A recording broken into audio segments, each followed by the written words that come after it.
Welcome to South Shore Piano, the official podcast of the South Shore Piano School. I'm your host, Jonathan Roberts, and this is the podcast where we talk with students, parents, teachers, and other leaders in the arts about exactly how music education is changing lives every day. This is our very first podcast episode, which we could not be more excited about.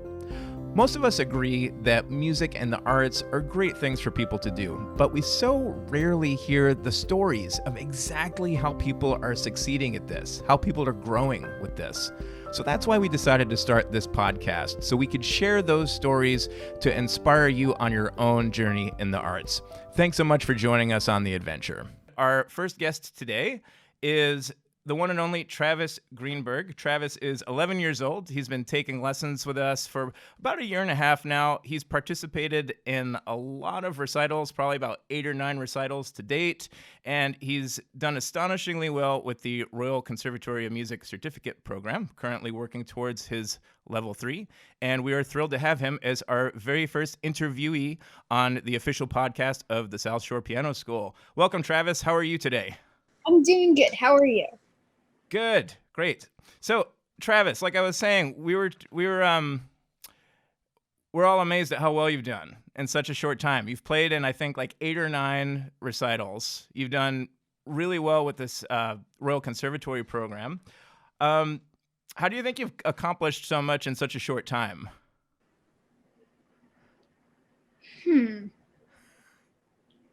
I don't know. I just practice every day. You practice every single day? Maybe there's a few days that I take off, but a lot of days. Cool. So take me through a week in the life of Travis, because this doesn't come as easy for a lot of people. You're very much an exception. So take us through it so we can all learn from your experience, Travis. So in the morning, I get up pretty early and I get right to school.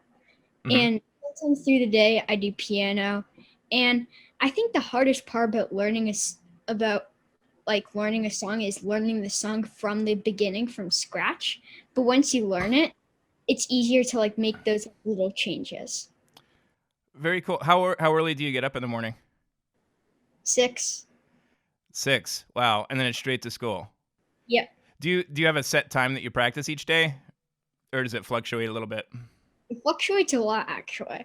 It fluctuates a lot. So how do you determine when you're going to practice that day? That's a good question. I don't really have a very good way of when I'm going to practice. Let me ask you like this. How can you articulate what brings on that, okay, I have to practice now moment in your mind? When I'm just feeling like I want to practice. So it just sort of hits, like you're suddenly inspired. Yeah, I just feel like right now I want to play piano. Okay, very cool. And then you mentioned that usually the hardest part is getting started, right? Yeah. With a freshly brand new piece. What are the hard things about it? Just learning the rhythm and just learning all the simple stuff about the song and learning the song in general, if you know what I mean. Yeah, absolutely. Usually that's where people get stuck, is getting through those initial phases of learning something brand new. Thinking back, because you learn music really fast, even though you're saying that the beginning part is difficult. You've learned like a ridiculous number of pieces in a short amount of time. How would you say that you get through that initial hump and don't just say, okay, I'm going to put this off until tomorrow, and then the next day and the next day and the next day? So start by learning a little bit at a time and just trying to play that over and over again until you feel like you've got it down. And then once you feel like you've got it down, then you move up to the next little part. And even though you're only practicing little parts, you're still making progress. Very cool. So you break it down into small, little manageable chunks? Yes. How does it feel as you make those little bits of progress? It feels good once you've gotten halfway through a song. Yeah. You can actually start feeling the beat.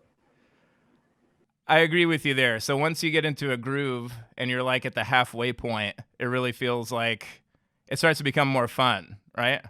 And then once you get to the halfway point, you can usually learn the rest of the piece pretty easily. Definitely.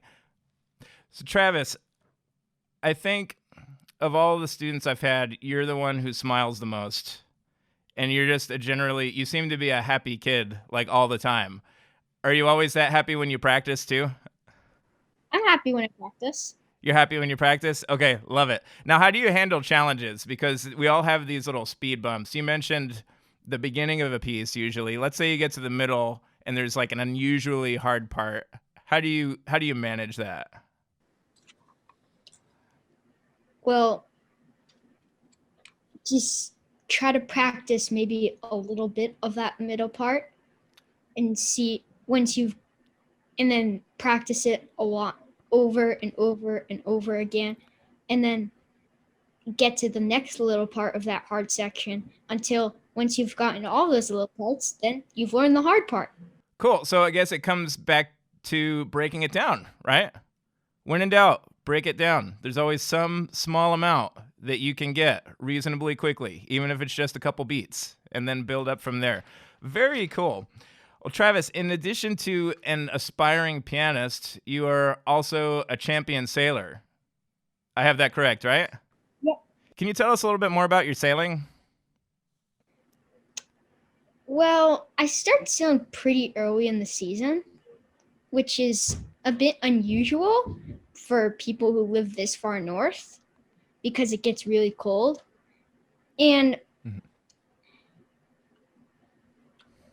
it's actually fun. It's really fun even sailing in the winter when it's really cold. Even if you only sail for a little bit, then when you get home, you feel good when you get warm. Yeah. Now, how long have you been sailing for? When did you start?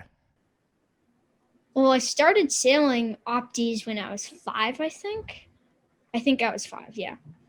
That's incredible. As one who has no skills whatsoever in that area, I am in awe of that. So you were sailing at like you were this little 5 or 6 year old kid sailing like by yourself or with other adults?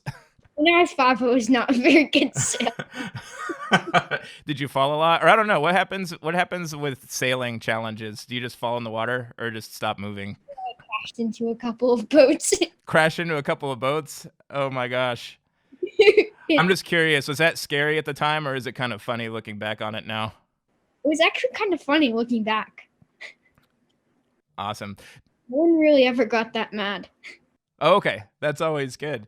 Now, do you feel like any of the skills from sailing and piano cross over with each other? Never thought about that a lot. Particularly with how you learn new skills at each of those things? Yeah, it is pretty similar. I mean, when you're trying to learn something hard in piano, you have to work through it. Same thing with sailing. What kinds of things do you usually have to work through with sailing? Well, you have to work through like playing the shifts is a really hard part of sailing, and not even the best sailors have got it down perfectly. And working through that is really hard because when you go to a regatta and you don't play the shifts well and you get last, you don't really feel that good in the first race. Yeah, for sure. I'm curious with so I have no idea what that means, playing the shifts. That's what you said, right? When the wind like changes direction. Oh, okay. Cool. Is that something that you're able to sort of break down into like sub skills, kind of like you do with piano challenges, or is it totally different? I wouldn't say it's totally different. I guess, well, you could break down like a long course into different sections and practice in those little sections of the course. Oh, cool. We do in practice, so kind of to minimize the playing field, so there's less room to more room, so that like less lines you could take, I should say. Oh, okay. Awesome. Very cool. So it feels like even though you've only been in lessons for a year and a half, it feels like you've been with us forever. Which I mean in a good way. Like I can't imagine like a Travis not playing the piano. So I have to ask, do you remember life before piano?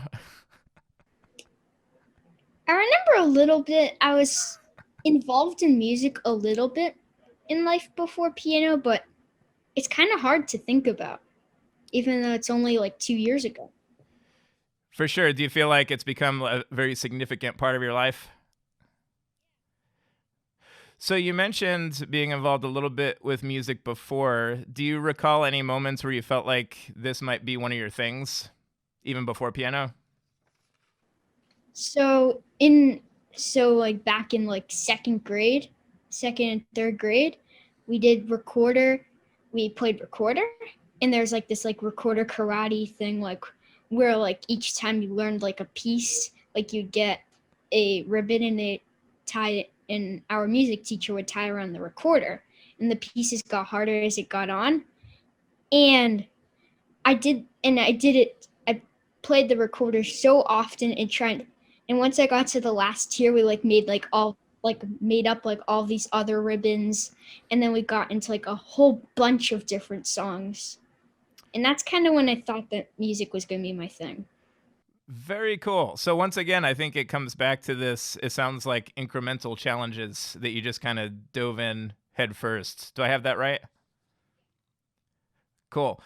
Now let's talk about lessons since the pandemic started. You're once again a very interesting case because before the pandemic, we were doing live recitals once a month that you weren't able to do at all because you're sailing every weekend. And then once we went virtual, we started doing the online recitals every couple weeks. And that opened the door to you being able to perform like crazy, which has been awesome. I think you've been performing once, at least every couple months, if not every month on occasion, which has been really, really cool to see. How would you describe your experience with lessons since we all went virtual with the pandemic? When the pandemic basically shut everything down, like we couldn't do basically anything. And that's when I started playing the piano like a lot. And I started practicing a lot and I learned a lot of pieces. And I actually found it very fun. So when the pandemic started, did you have to take a pause on sailing for a little while? Yeah, we took a pause in the sailing for like a couple of months. And when we got back in it, I was definitely very rusty. So when the pandemic started, you played more piano than you normally would because you had a little extra time? Yes, I did. Cool. How did your mom and dad like hearing the piano in the house when you were stuck at home? They liked it. Awesome. Very cool. So, what would you say to a student?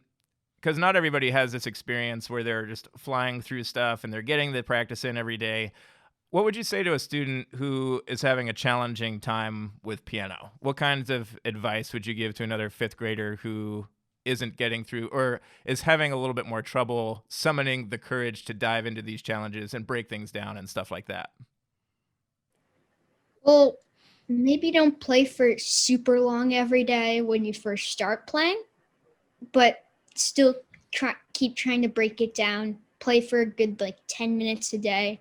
And then when you think, and then when you get dive in a bit more, then you can up how much you play for a day. And then once you really start upping it, then you can start playing a bit more a day and playing like twice a day, maybe. And I, then to the high level. say that last part again. And then you get to like the high level where you can like practice for 30 minutes a day, 45 minutes.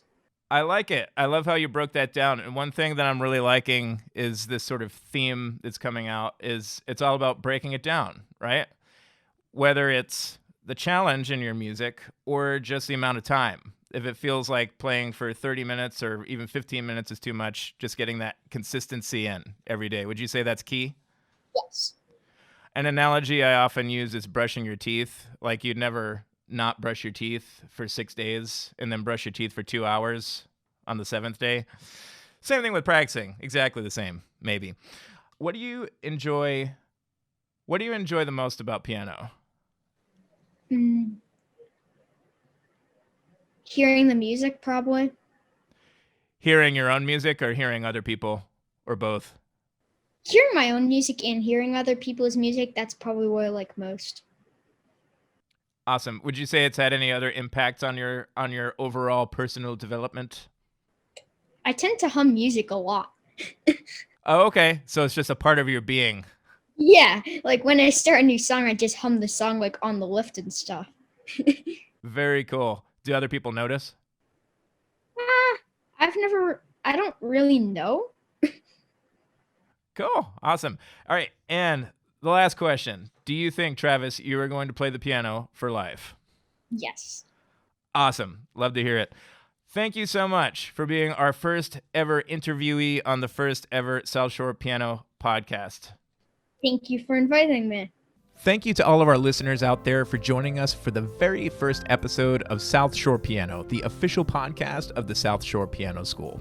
If you'd like to hear from more students like Travis, as well as other teachers, parents, and other professionals in the arts, do subscribe to our podcast, or if you're checking out the YouTube channel, hit that subscribe button so that you're among the first to find out about new episodes as they're released. We release new episodes every Monday and Friday. I'm Jonathan Roberts, and we'll look forward to seeing you next time.